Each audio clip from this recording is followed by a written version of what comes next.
Hello दोस्तों, आप सभी का स्वागत है आपके अपने YouTube चैनल एमआरपी क्लासेज में। आज हम बात करेंगे क्लास 10th का, जो कि हमारा फर्स्ट चैप्टर चल रहा है। ठीक है, इसमें एनसीईआरटी के हम क्वेश्चन कर रहे हैं। इसके पहले हमने 3 पार्ट बनाया है, उसमें एनसीईआरटी के क्वेश्चन कवर किए हैं। ठीक है, ये हमारा चौथा पार्ट होने वाला है एनसीईआरटी के क्वेश्चन का। और इस चैप्टर का कौन सा पार्ट है? 9वां पार्ट।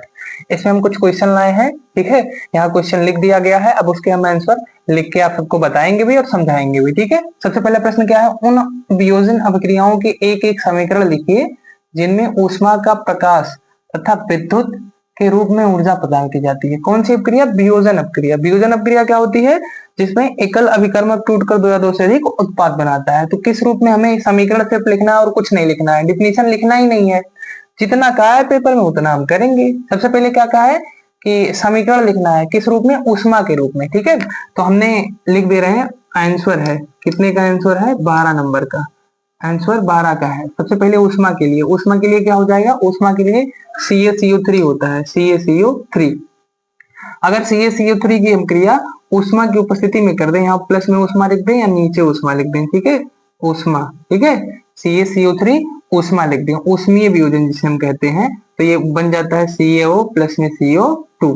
कार्बन कार्बन डाइऑक्साइड बनता है और कैल्शियम ऑक्साइड बन जाता है। ठीक है, आगे देखिए। इसी प्रकार से अब हम क्या देखते हैं? प्रकाश। प्रकाश की उपस्थिति में क्या होता है? AgCl।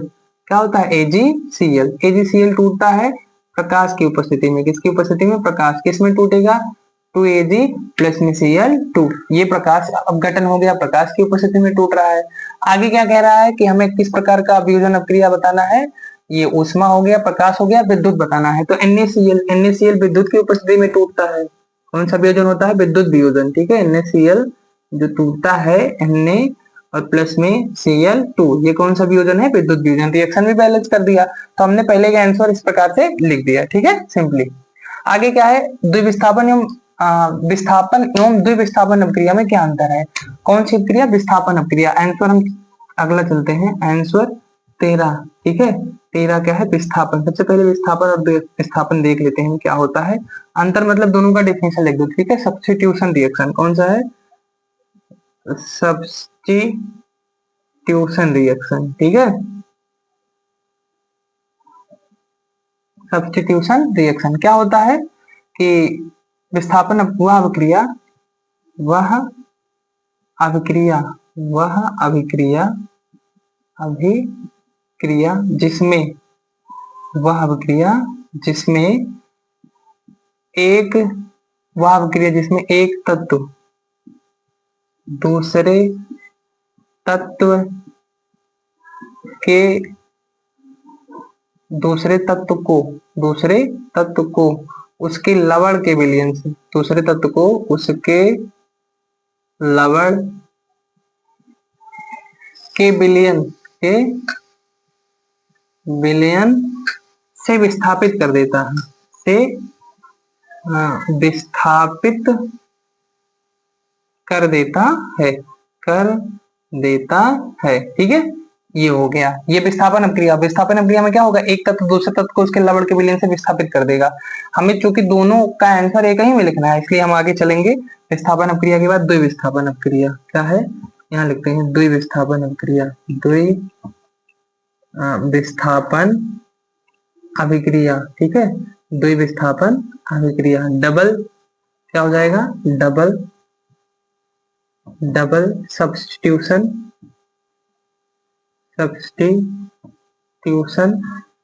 और क्या हो जाएगा? रिएक्शन। Double substitution reaction. द्विविस्थापन अभिक्रिया क्या हो जाएगा? द्विविस्थापन। अब इसमें क्या होता है? दो यौगिक। वह अभिक्रिया अभिक्रिया जिसमें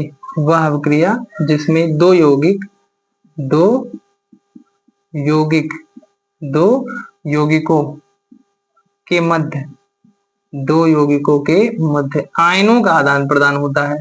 किसका आदान प्रदान होता है? आयनों का आदान प्रदान होता है। ठीक है, हमने क्या किया?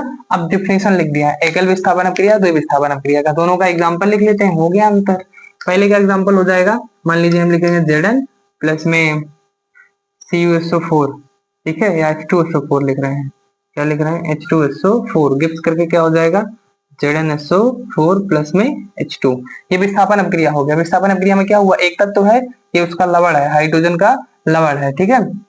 तो उसके विस्थापन, उसके विलयन से क्या कर रहा है, इसको विस्थापित कर देगा, तो ZnSO4 प्लस H2 बन गया, ठीक है। एक प्रकार का अम्ल होता है।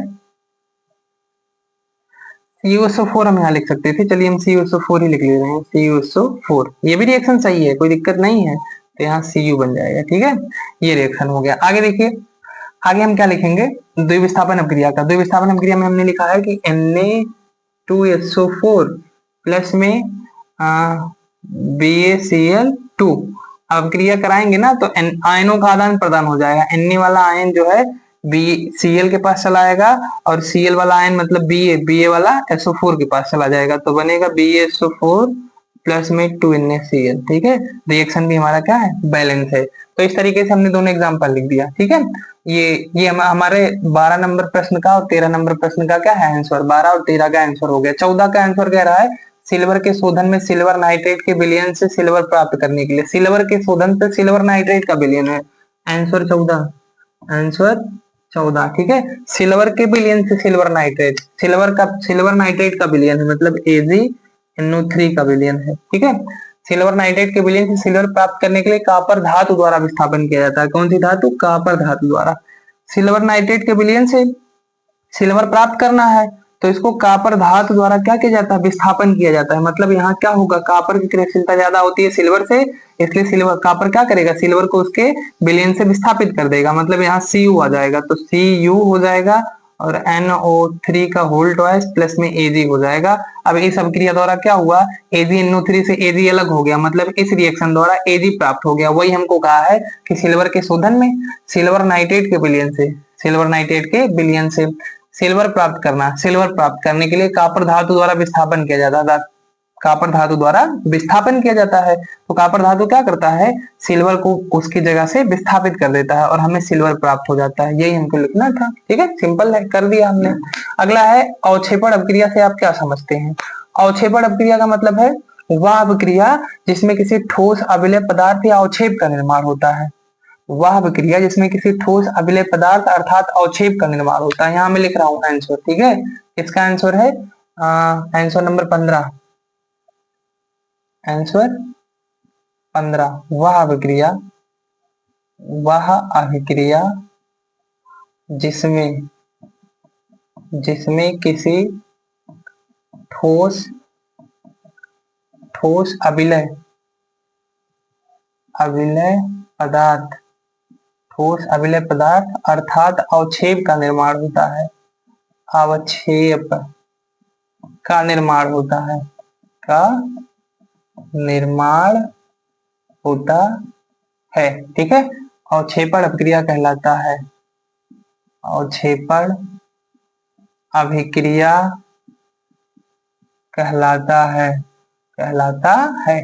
इसका एक रिएक्शन हम लिखेंगे, यही रिएक्शन जो है ना, इसमें अवक्षेप बनता है BaSO4 का, तो वही रिएक्शन फिर से लिख लेते हैं, Na2SO4 प्लस में BaCl2 गिव्स करके क्या बनेगा, BaSO4 प्लस में 2NaCl बनेगा। ये जो BaSO4 बना है ना, यही अवक्षेप है, तो इसमें क्या हुआ, अवक्षेप का निर्माण हुआ, इसलिए अवक्षेपण अपक्रिया हो गई। BaSO4 क्या है, अवक्षेप है, तो इसमें क्या बना, अवक्षेप बना, इसलिए अवक्षेपण अपक्रिया हो गई, ठीक है। आप क्या करेंगे, यहाँ तक नोट कर लेंगे। हमने 15 नंबर प्रश्न इस वीडियो में बता दिया है यहाँ तक, ठीक है।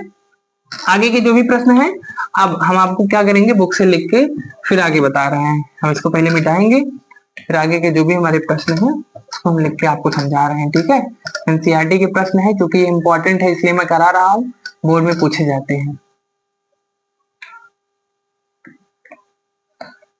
आगे देखिए अगला प्रश्न क्या कह रहा है। अगला प्रश्न है 15, प्रश्न नंबर 16। ऑक्सीजन के योग या हास्र के आधार पर निम्न पदों की व्याख्या कीजिए। ऑक्सीजन 16 नंबर है। ऑक्सीजन के योग या हास्र के आधार पर निम्न पदों की व्याख्या कीजिए। निम्न पदों की व्याख्या कीजिए। ठीक है, निम्न पदों की व्याख्या कीजिए। प्रत्येक के लिए दो उदाहरण लिखिए। प्रत्येक के लिए, प्रत्येक के लिए क्या करना है, दो उदाहरण लिखिए। दो उदाहरण लिखिए। ठीक है, ये प्रश्न नंबर 16 है। अगला एक प्रश्न और हम लेते हैं, प्रश्न नंबर 17। 17 क्या कह रहा है, एक भूरे रंग के चमकदार तत्व, एक भूरे, यहां लिख लेते हैं 17 नंबर, एक भूरे रंग के चमकदार तत्व x, एक भूरे रंग के चमकदार तत्व x को वायु की उपस्थिति में गर्म करने पर, x को वायु की उपस्थिति में गर्म करने पर, वायु की उपस्थिति में गर्म करने पर क्या होता है, वायु की उपस्थिति में, कहा गया प्रश्न, वायु की उपस्थिति में गर्म करने पर वह काले रंग का हो जाता है। ठीक है, वह काले रंग का हो जाता है। आगे है, करने पर वह काले रंग का हो जाता है या उसका रंग काला हो जाता है। ये हो गया।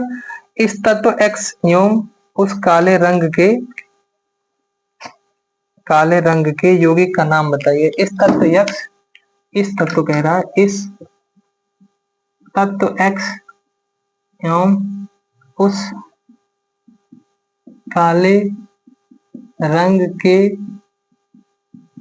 यौगिक का नाम बताइए। ठीक है, ये हमारा प्रश्न है 17 नंबर। देखिए, सबसे पहला 16 नंबर को हम करेंगे, कह रहा है ऑक्सीजन के योग या ह्रास के आधार पर निम्न पदों की व्याख्या कीजिए। ठीक है, सबसे पहला पद है था हमारा उपचयन। सबसे पहला क्या है, उपचयन। नंबर 2 क्या है, अपचयन। अपचयन, ठीक है, उपचयन और अपचयन, मतलब ये ऑक्सीकरण अपक्रिया है और ये अपचयन अपक्रिया है। ठीक है, तो सबसे पहले हम बात करेंगे उपचयन अपक्रिया के बारे में। कौन सी अपक्रिया, उपचयन, उपचयन। ठीक है, उपचयन मतलब ऑक्सीडेशन रिएक्शन। कौन सा रिएक्शन है, ऑक्सीडेशन रिएक्शन। ठीक है, तो उपचयन किसके आधार पर, किसके आधार पर, ऑक्सीजन के ह्रास के आधार पर या योग के आधार पर।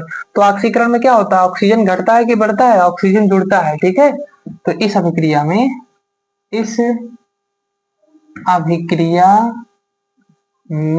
ऑक्सीजन का योग होता है। ऑक्सीजन, इस अभिक्रिया में ऑक्सीजन का योग होता है। ठीक है, योग होता है। उपचयन अभिक्रिया क्या होती है, इसमें ऑक्सीजन का योग होता है। रिएक्शन लिखना है हमको, किस किस में ऑक्सीजन का योग होता है। ठीक है, तो हम रिएक्शन लिखेंगे। मान लीजिए हमारे पास लिखा है CO प्लस में O2, तो गिब्स करके क्या हो जाएगा, CO2। ऑक्सीजन का योग हो गया, CO2 बन गया। ठीक है, आगे देखिए, आगे मान लीजिए लिखा है हमारे पास CO2 फिर H2 प्लस में O2, तो गिब्स करके क्या बन गया, H2O। H2 plus O2 Gibbs करके क्या बन गया, H2O। तो दोनों में ही क्या हुआ, ऑक्सीजन का योग हो गया। ठीक है, दो ही रिएक्शन हमको लिखने के लिए कहा था। अगर आगे थोड़ा सा लिखना चाहेंगे तो लिख लेते हैं Na प्लस O2 गिब्स करके 2Na, या सॉरी Na2O लिख लेते हैं। ठीक है, तो ये सभी में क्या हो रहा है, ऑक्सीजन का योग। यहाँ कितने ऑक्सीजन है, CO के पास 1, यहाँ कितने 2, यहाँ H अकेला है, यहाँ जाने पर यहाँ H के पास ऑक्सीजन आ गए हैं। यहाँ Na अकेला था, यहाँ जाने पर क्या हुआ है, Na के पास ऑक्सीजन आ गया, मतलब तीनों ही रिएक्शन में ऑक्सीजन का योग हुआ है। उसी प्रकार फिर कह रहा है कि दूसरा पद कौन सा है, अपचयन। इसी प्रकार हमें अपचयन के बारे में बताना है। अपचयन मतलब रिडक्शन, REDUCTION। ठीक है, रिडक्शन, रिडक्शन के बारे में बताना है। तो इस अभिक्रिया में ऑक्सीजन का क्या होता है, ह्रास होता है। लिखेंगे इस अभिक्रिया में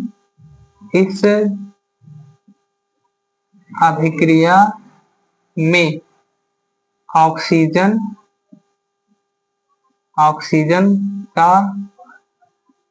ह्रास होता है। इस अभिक्रिया में क्या होता है, ऑक्सीजन का हार्शर होता है, मतलब इस अपक्रिया में ऑक्सीजन की कमी होती है। ठीक है, अब देखते हैं कौन सी अपक्रिया में ऑक्सीजन की कमी होती है। हमारे CuO प्लस में H2 गिव्स करके Cu प्लस में H2O। ठीक है, और यहाँ हो जाएगा ZnO प्लस में C गिव्स करके Cu प्लस में Zn। ये दो रिएक्शन हमने लिख दिया। इसमें क्या है, Cu के पास O है लेकिन यहाँ आने पर Cu के पास O नहीं है, मतलब यहाँ से यहाँ आने पर ऑक्सीजन की कमी हो रही है। ऑक्सीजन की कमी हो रही है मतलब अपचयन हो रहा है। ठीक है, दूसरी बात, ZnO के पास यहाँ भी ऑक्सीजन है, यहाँ Zn के पास ऑक्सीजन नहीं है, मतलब यहाँ से यहाँ आने पर ऑक्सीजन की कमी हो रही है, ऑक्सीजन ये अपना खो रहा है, इसलिए ये कौन सा रिएक्शन हो गया, अपचयन अपक्रिया। ठीक है, उपचयन में मतलब ऑक्सीडेशन में क्या होगा, इस अपक्रिया में ऑक्सीजन का योग होता है, तो सब में ऑक्सीजन बढ़ रहा था, इसमें ऑक्सीजन की कमी हो रही है तो इसमें ऑक्सीजन घट रहा है। CuO के पास ऑक्सीजन है लेकिन यहाँ नहीं है, Zn के पास ऑक्सीजन है यहाँ लेकिन यहाँ नहीं है। ठीक है, तो इस प्रकार से ये हो जाएगा। आगे देखिए, कह रहा है एक भूरे रंग के चमकदार तत्व X को वायु की उपस्थिति में गर्म किया जाता है। एक तत्व हमारे पास X है, इसको वायु की उपस्थिति में गर्म करते हैं, गर्म करने पर वह काले रंग का हो जाता है। इसका रंग दिया है काला, काला रंग किस रंग का हो जाता है, काले रंग का हो जाता है। इस तत्व X एवं उस काले रंग के यौगिक का नाम बताइए। देखिए, ये जो प्रश्न कहा है ना उसको हमको समझना होगा। कह रहा है एक भूरे रंग के चमकदार X तत्व को वायु की उपस्थिति में गर्म करने पर वह काले रंग का हो जाता है। एक भूरे रंग का तत्व जो होता है ना हमारा कॉपर होता है, क्या होता है, कॉपर, Cu।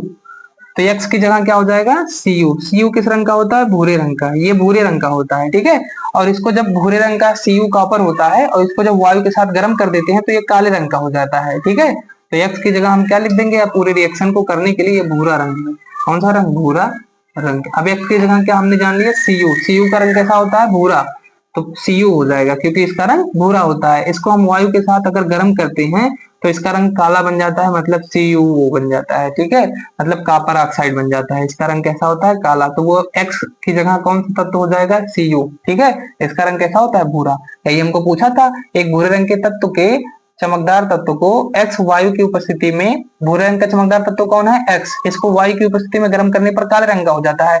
तो सबसे पहले हमें ये जानना जरूरी है कि भूरे रंग का तत्व होता कौन है, तो भूरे रंग का तत्व होता है कॉपर, Cu। ठीक है, और Cu को जब हम वायु के साथ गर्म करते हैं तो ये काले रंग का हो जाता है। तो हमारा फाइनली X की जगह कौन सा आ जाएगा तत्व, Cu। ठीक है, अब इस वीडियो में यहीं तक रहने देते हैं। आगे के जो 17, 18, 19 जो भी प्रश्न हमारे हैं NCERT के, अपने अगले वीडियो में प्रोवाइड कर देंगे। ठीक है, धन्यवाद।